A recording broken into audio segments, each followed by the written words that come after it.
Hi guys, we're here for week 1 of yoga for runners. So when I say yoga for runners, what we're going to do is we're going to take a yoga pose and then we're going to kind of adapt it a little bit. But what it's really going to serve as is an opportunity for you to work on some of your flexibility and a little bit of that muscle activation. Okay, we're going to start with something unexpected. We're going to start by focusing on your spine and posture because that is going to allow you to unlock some hidden potential. We often forget about the position that our spine is in when we're running. Before we know it, then we're looking at that cringy race photo where we're kind of hunched over. This is your opportunity to fix that. So we're going to focus on camel pose this week. We're going to look at flexibility of your spine, of your hip flexors, and even your shoulders. This is going to kind of get to everything that you need to open up this whole front of your body. Granted, camel pose is not necessarily super easy, but what I will say though is don't even worry about the camel pose. That's the pre-test and post-test we're going to do, because the thing that's going to really benefit you are the 3 stretches we're going to do.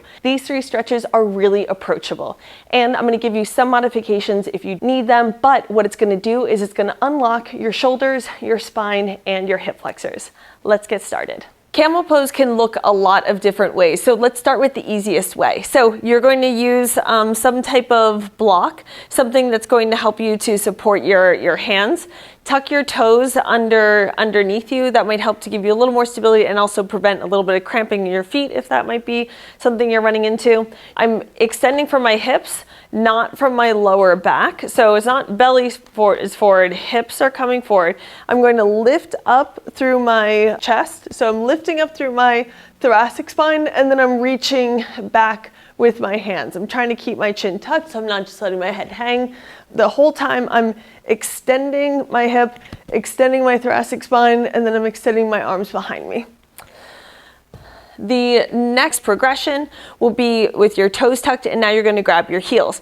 The inclination is that people just reach back from their heels, but we're going to first start with extending from our hips, extending from our thoracic spine, from our middle back, and then extending our shoulders. So I'm really trying to reach back then through my heels, and then keep bringing my hips forward. Now, the most challenging way of doing camel is with your feet flat, okay? So my toes are untucked. I'm going to extend from my hip, extend from my thoracic spine, reach back through my heels, and then extend from my shoulders as well. Okay, so guys, we did the pre-test. Now we're going to do 3 different exercises. We're going to do trunk extension over the roller, we're going to do half kneeling hip flexor stretch, and we're going to do crab rocks. I'm going to take you guys through how we're going to do it, and then I'll also tell you the sets and reps, okay? We're first going to start with the trunk extension over the roller. So you're going to place the foam roller on the bottom of your rib cage, interlace your hands behind your head. You're going to arch over that foam roller right at that part of your spine. Then you're going to come up. Then you're going to roll down just an inch to the next vertebrae. You're going to extend and then come back up. So you notice though that I'm arching over where that foam roller is, okay? So I'm coming through and I'm not moving my lower back, I'm not moving my neck, it's that my spine is the thing that's moving over the roller. So you're following along with me. We're going to do about 10 or so spots. You have 12 thoracic vertebrae, so we're going to try to get to about each one of those. Okay. Next exercise is half kneeling hip flexor stretch. So the thing that's going to be really important is making sure that we're extending from our hips. So we're in half kneeling. You can place something underneath your knee if you need to pad it. You're going to tuck your pelvis underneath you. So I'm going to squeeze my glute and then I'm really opening up this front part of my hip. Both sides of my pelvis are moving forward and then are pointing forward, and then I'm going to squeeze that glute, and by squeezing that glute I'm going to try to bring this hip forward. Notice though, I'm not just moving from my knee, I'm really trying to think about pushing this front part of my femur forward. We're going to hold this for 30 seconds and then we're going to switch to the other side. This is what's going to allow you to be able to initiate that movement of camel But more important than just the pose, as runners, this is really helpful for improving your ability to extend your hip. We're gonna switch sides. So now you'll notice that one side probably feels different than the other. You're gonna tuck your pelvis, squeeze your glute as much as you can, and then bring that hip forward. So my right side is tighter than my left side. So that's totally normal that you'd have some type of asymmetry. But the thing though is that as runners, you need to be able to extend your hip, because if you can't extend your hip, then you can't contract your glute. You can do all the bridges you want in the world, but it's not gonna make a difference if your hip flexors are too tight. Okay. The next stretch are crab rocks. So we're gonna start with the easiest variation. The thing that's most important is not the finishing position, it's the setup, okay? So my fingertips are pointing back, but we're gonna do, through each set, we're gonna change the position of our hands. But to start, your fingertips are gonna be pointing back. That means then that bicep is pointing forward. My shoulder's in external rotation. My elbows are gonna be bent. And I'm trying to press through my hands to bring my shoulders away from my ears. My elbows are going to stay slightly bent. I'm going to press through my hands, extend from my middle back, just like what I did with that foam roller. And then I'm going to lift up and then come back down.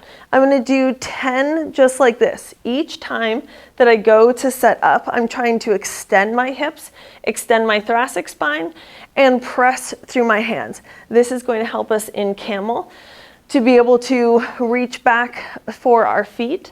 But the other thing is that it's really helping us to open up the whole front of our body, because this gets really tight with running. So we're going to do 10 just like this. I think I'm pretty close. Good. Then come on down. We're gonna go right back to the extension over the roller. So we want this to be efficient, right? So we're just going to do this just as a circuit. So I'm starting at the area right at the bottom of my rib cage, and then I'm going to arch over that roller. You'll notice the second time through that it's gonna be a little bit easier to get a little bit more extension. Once you get to that part of your middle back, you're probably not going to feel it quite as much just because your shoulder blades kind of get in the way.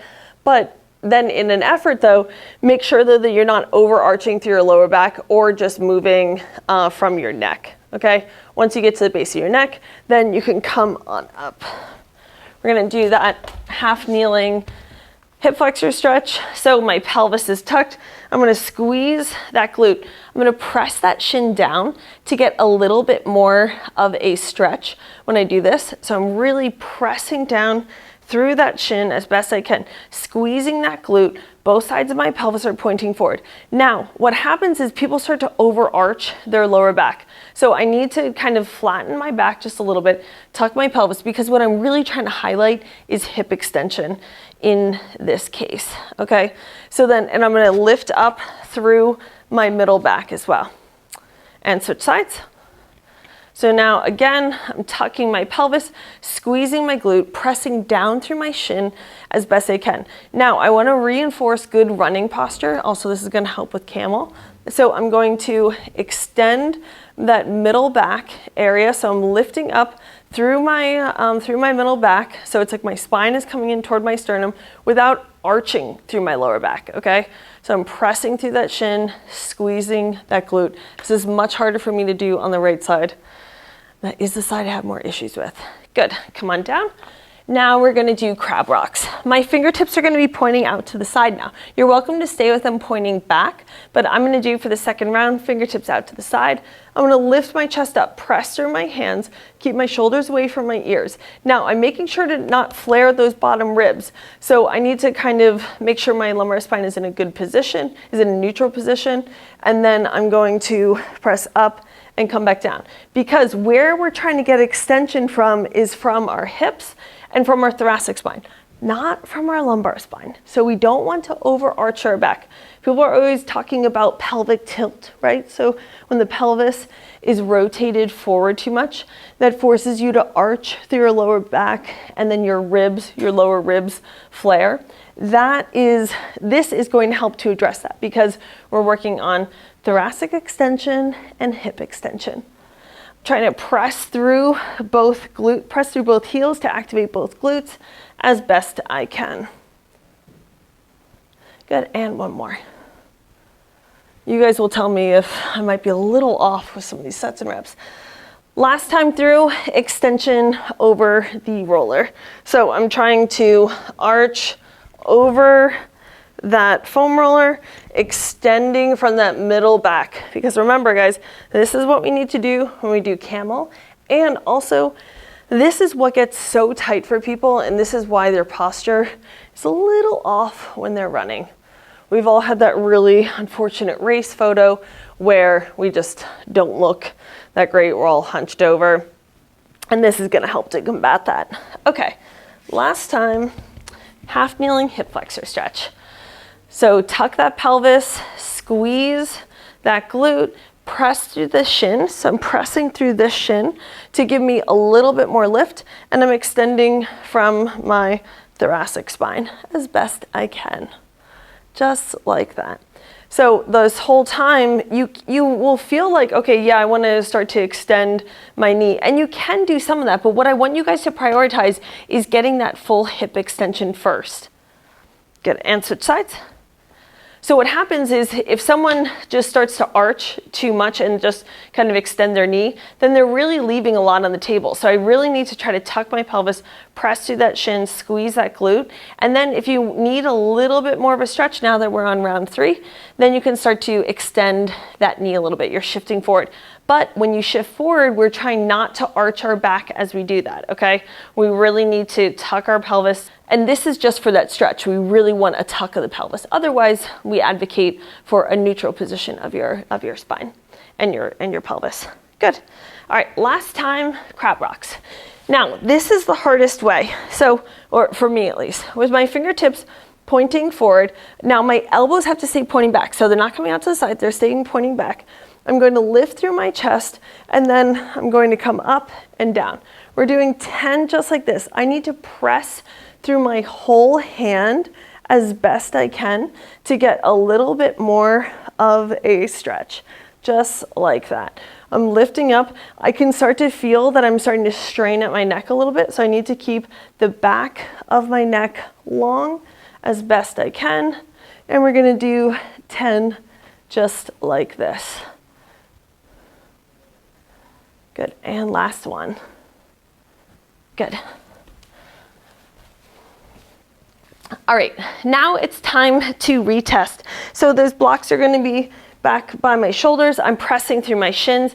I'm gonna extend from my hip. I'm extending from my thoracic spine, and I'm gonna reach back, no problem, just like this, okay? Now you can also retest with your toes tucked. Extend your hips, extend that thoracic spine, and then you're going to come forward as much as you can. Or the most challenging one, you're going to extend your hips, extend that thoracic spine, and then reach back your heels and bring your hips forward. Like and share this video. I'm sure you guys have some runner friends who could benefit from working on a little bit of their posture, opening up the front of your body. This is just week 1. Join me next week as we focus on the ever popular hip openers. I'll offer you guys a little bit of a twist and some unexpected stretches that are going to be really helpful for improving your flexibility in your legs. After all, when we have decreased flexibility when we're running, we're leaving a lot on the table, meaning that the friction caused from decreased flexibility prevents us from really using the muscles the way we're supposed to. So we can be training really hard, but not actually getting the full benefit out of it if our muscles are too tight. This is Yoga for Runners, presented by Mobility Doc.